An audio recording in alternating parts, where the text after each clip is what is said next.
Hello guys, welcome back in the video. In this tutorial, I'm going to show you how to record shows on Airtel Digital TV. Just all I have to do is follow my steps until the end, and let's go for the process. Alright, and so the first step here, or the first option you need to do, you just need to go and open your browser of Google. You can either use Google Chrome, Mozilla Firefox, Opera, Internet Explorer, and so on. And then, once you go to your search engine, you just need to search for Airtel TV or Airtel Digital TV. And so from here, we have some sort of odd information. It says satellite television company. It says it was founded in 2008, I guess, and the headquarter and the founder also is from India about this site. And so we just need to go and open or click about the website from this button.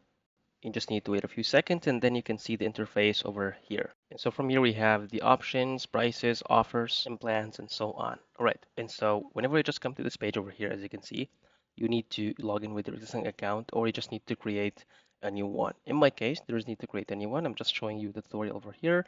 But the thing is, once you arrive to this page, all I have to do with this platform, which is streaming one, sounds like Netflix, you're going to use a third-party application. In my case, I'm using OBS, which is my favorite one. You just need to download it and start recording with it. And that's how, or this is the method that you can use in order to record shows on this platform. At the end, that was all today's video. If you find this very helpful, please don't forget to like the video, subscribe to the channel, and thanks for watching.